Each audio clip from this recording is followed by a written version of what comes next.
नमस्कार दोस्तों, मैं प्राध्यापक बहिरम देवेंद्र, हिंदी विभाग, रयत शिक्षण संस्था का महाराजा जीवाजीराव शिंदे महाविद्यालय श्रीगोंदा, आप सभी लोगों का आज के पाठ में स्वागत करता हूं। यह जो वीडियो बनाया गया है ये शैक्षणिक उद्देश्य के लिए बनाया गया है। इसका कोई स्वार्थ या निजी व्यवसायिक दृष्टिकोण नहीं है। आज हम लोग हिंदी के क्रांतिकारी संत कबीर का संक्षिप्त जीवन परिचय देखने वाले हैं। मैं सबसे पहले आपसे ये कह देता हूं कि संत कबीर का परिचय मैं साहित्यिक दृष्टिकोण से देने का प्रयास करूंगा। हम जानते हैं कि हिंदी के भक्तिकालीन संत परंपरा में कबीर का स्थान अद्वितीय है। कबीर निर्गुण भक्ति धारा के ज्ञानाश्रयी शाखा के प्रतिनिधि कवि माने जाते हैं। कबीर एक समाज सुधारक के रूप में प्रसिद्ध है, क्रांतिकारी संत के रूप में प्रसिद्ध है। कबीर उन सभी लोगों के गुरु है जिन्होंने समाज परिवर्तन की दिशा में हमारे भारत में, पूरे विश्व में काम किया है। चाहे हम लोग गांधी जी का नाम ले, चाहे हम अंबेडकर जी का नाम ले, हम चाहे महात्मा फुले जी का नाम ले, तो उन लोगों ने जैसे कहा है कि हमारी जो विचारधारा है ये है कबीर के विचारों वाली विचारधारा है। लेकिन कबीर जिस कालखंड में जन्मे वह कालखंड धर्मांध राजाओं का था। वह कालखंड धर्म रक्षक जो भी थे, पंडित मौलवी, उनका था। और ऐसे में हिंदू धर्म, मुस्लिम धर्म दोनों ही अपने अपने धर्म को साबित करने पर तुले हुए थे, चाहे वो किसी भी असंगत तर्कों का आधार लेकर हो। ऐसे काम करने वाले, ऐसे धर्म के कालखंड में कबीर का जन्म हुआ है। और परिवर्तनवादी क्रांतिकारी संत ऐसे ही समय हमें एक ऐसे संत की आवश्यकता होती है, समाज को ऐसे संतों की आवश्यकता होती है।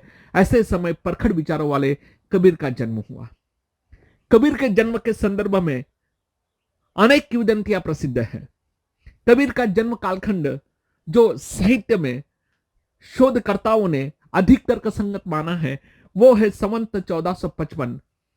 उसके आधार पर उनका जन्म, उसके आधार पर उनकी जन्मतिथि मानी गई है। कबीर के जन्म संदर्भ में जो किंवदंतियां प्रसिद्ध है उनमें से जिनका अधिक उल्लेख होता है मैं उनकी बात करने वाला हूं। विशेष रूप से कबीर के बारे में ऐसा कहा जाता है कि कबीर एक विधवा ब्राह्मणी के पुत्र थे। लोकलाजवश वह लहरताला तालाब के किनारे, काशी में लहरतारा नाम का तालाब था, वहां छोड़कर आई। उसी समय एक मुस्लिम दाम्पत्य जो जुलाहे थे, चादरें बिनने का काम करते थे, उनका विवाह उसी दिन हुआ था। उनकी बारात उस तालाब के किनारे से जा रही थी और वहां वो खाना खाने के लिए रुके थे। उसी समय कबीर, मतलब ये जो छोटा सा बच्चा था, वह बच्चा उन्हें प्राप्त हुआ और उन्होंने उसका पालन पोषण किया। जन्म दिया हिंदू ने और उसका पालन पोषण किया एक मुस्लिम परिवार ने, मुस्लिम दाम्पत्य ने। लेकिन ये दाम्पत्य बेचारा गरीब था, चादरें बीनकर अपना ही रोजी रोटी चला रहा था। उन्हें क्या पता था उनके हाथ में, उनके पास जो पुत्र है वह एक क्रांतिकारी संत होगा जिसने धर्म की सीमाओं को तोड़ दिया।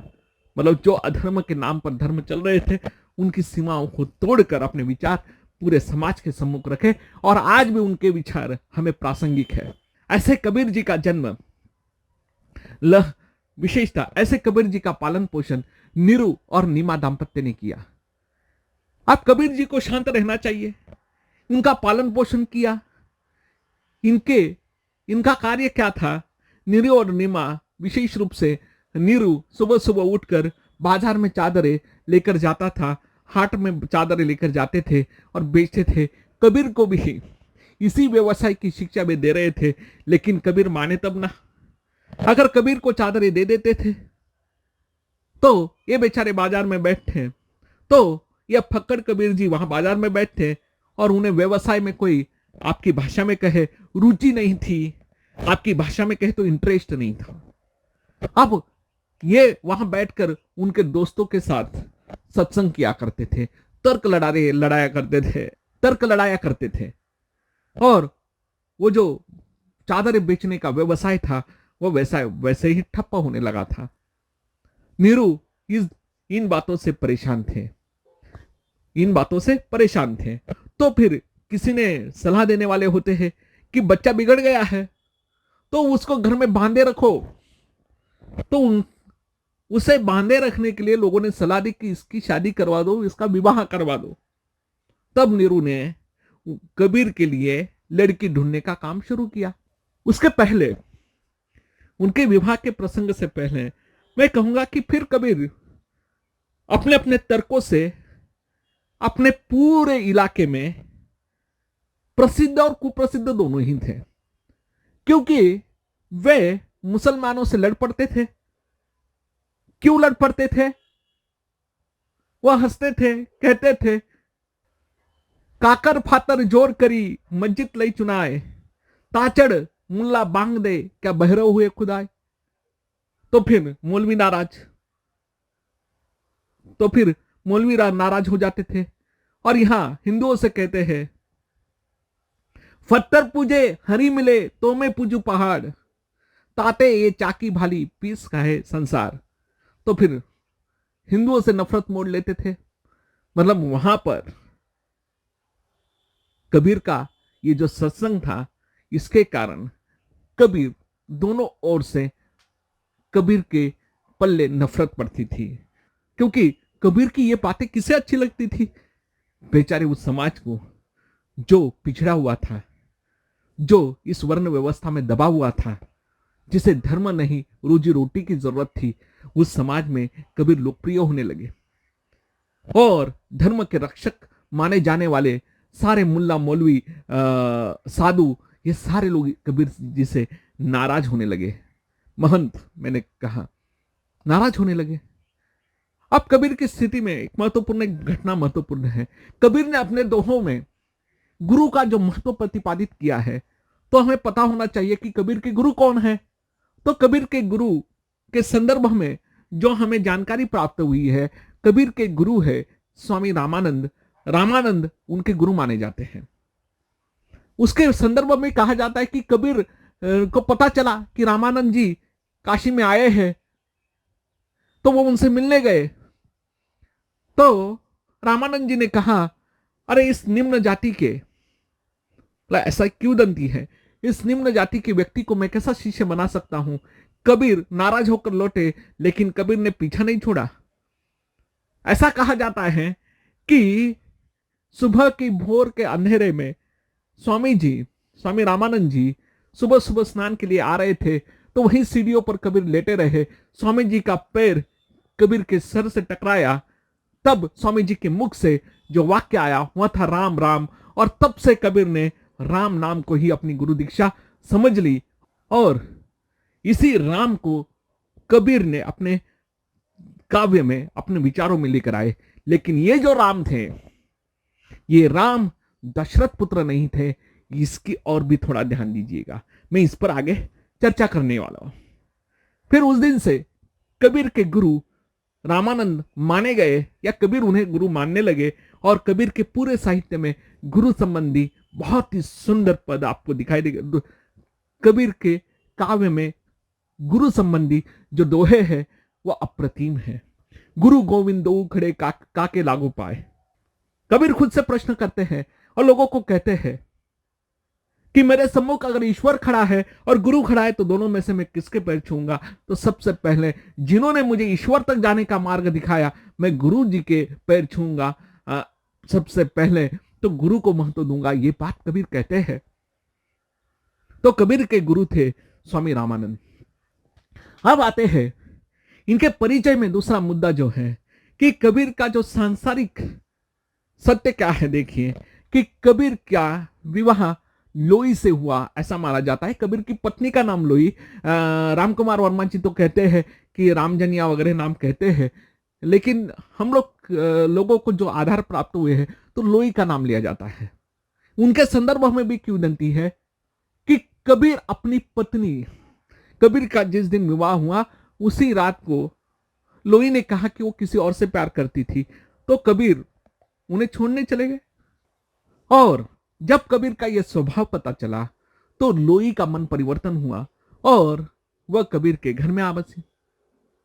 अब ये जो बातें हैं मैं आप लोगों को जो कह रहा हूं, आप कहोगे कि किसका आधार लिया, तो मैंने आपको ये भी कह देता हूं कि बाकी के शास्त्रों का आधार तो इसमें लिया है, लेकिन आप लोगों को कबीर का व्यक्तित्व सही रूप में पढ़ना है, देखना है।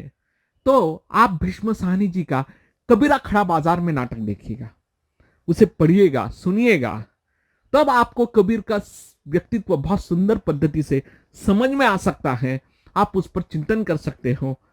और ऐसे ये फक्कड़ प्रवृत्ति के हमारे कबीर, कबीर के पुत्र का उल्लेख होता है, कमाल और कमाली उनके पुत्र और एक पुत्री मानी जाती है। कबीर का जो ग्रंथ है बीजक, इसके 3 भाग हैं, सबद, रमेनी, साकी। आप कहोगे कि कबीर अनपढ़ थे, निरक्षर थे, तो लिखा किसने? तो कहा जाता है कि उनके धर्मदास नाम के शिष्य ने इन सारे विचारों को एकत्रित करके बीजक नाम के ग्रंथ का निर्माण किया। और उसके जो 3 भाग है, सबद, रमेनी, साकी, उसको हम लोग आज अध्ययन के रूप में पढ़ते हैं। उनके दोहे हम आज पढ़ते हैं। कबीर की भाषा सदुक्कड़ी मानी जाती है। आचार्य रामचंद्र शुक्ल कहते हैं कि उनकी भाषा खिचड़ी है, सदुक्कड़ी है। लेकिन वहीं पर दूसरा दृष्टिकोण, डॉक्टर हजारी प्रसाद द्विवेदी जी उनके बारे में कहते हैं कि कबीर वाणी के डिक्टेटर थे। कबीर की वाणी में ऐसे थे कि कबीर के मुख से जो विचार आते थे वह भाषा में परिवर्तित होकर आते थे। और कबीर जी ने खंडन प्रवृत्ति का प्रयोग किया है, सामने वाले को तर्क से ही उत्तर देते थे। और कबीर के जो तर्क थे, कबीर जी के जो तर्क थे, आज भी हमें प्रासंगिक लगते हैं। इसीलिए कबीर क्रांतिकारी संत है, कबीर समाज सुधारक संत है, इसे हमें मानना होगा। कबीर के बारे में मैं अब अंत में इतना ही कहूंगा कि कबीर के जो राम है, जो मैंने कहा कि कबीर के राम निर्गुण निराकार राम है। कबीर के राम कौन है? वह राम है जिस समय मृत्यु होती है उस समय हम लोग कहते हैं कि राम नाम सत्य है। वह राम है जो निर्गुण और निराकार है। कबीर के राम के संदर्भ में जो संकल्पना है वह ऐसी है कि कबीर का एक रहस्यवादी दोहा है, जल में कुंभ, कुंभ में जल, बाहर भीतर पानी, फूटा कुंभ जल जल ही समाना, यह तत्कथ्यो ज्ञानी। शरीर एक कुंभ के समान है और उसमें जो जल है वह जल जब कुंभ फूट जाता है वह जल पानी में मिल जाता है, जल में समा जाता है, हम उसे अलग नहीं कर सकते। वैसे ही शरीर में जो आत्मा है परमात्मा में विलीन हो जाती है, हम उसे अलग नहीं कर सकते। ये जो परम तत्व है जो दिखाई नहीं देता, महसूस होता है, यही कबीर के राम है। ऐसा इस प्रकार से हम कबीर के निर्गुण निराकार राम को समझ सकते हैं। वे क्रांतिकारी संत थे। मैं जाते जाते इतना ही कहूंगा, उनके अनेक दोहे प्रसिद्ध हैं, उस पर अलग अलग लेक्चर हो सकते हैं, लेकिन मैं आपको इतना ही कहूंगा कि कबीर ने एक सीधा सा मंत्र दिया था, मोह को कहां ढूंढे बंदे, मैं तो तेरे पास में, ना मैं देवल ना मैं मस्जिद, ना काबे कैलाश में, ना तो कोई क्रियाकर्म में नहीं योग बैराग में, ना तो कोई क्रियाकर्म में नहीं योग बैराग में, खोजी हो तो तुरंत मिले हो पल भर की तलाश में। कहे कबीर सुनो भाई साधो, सब सांसों की सांस में, सब सांसों की सांस में। इस प्रकार से कबीर का हमने संक्षिप्त परिचय देखा है। इस प्रकार मैंने कबीर का संक्षिप्त परिचय आपके सम्मुख रखा है। इनके परिचय के लिए हम कहते हैं कि समय कम होगा, लेकिन मैंने कोशिश की है कि आपके स्नातक स्तर पर जितना आवश्यक है उतना मैंने व्यक्तिगत परिचय कबीर का देने का प्रयास किया है। इस वीडियो में आपसे विदा लेता हूं। मिलते हैं अगले जो पाठ्यक्रम में आपके दोहे लगाए गए हैं उनका विवेचन मैंने अगले भागों के वीडियो में किए हैं। तो अब मैं आपसे विदा चाहूंगा। धन्यवाद। जय कर्मवीर।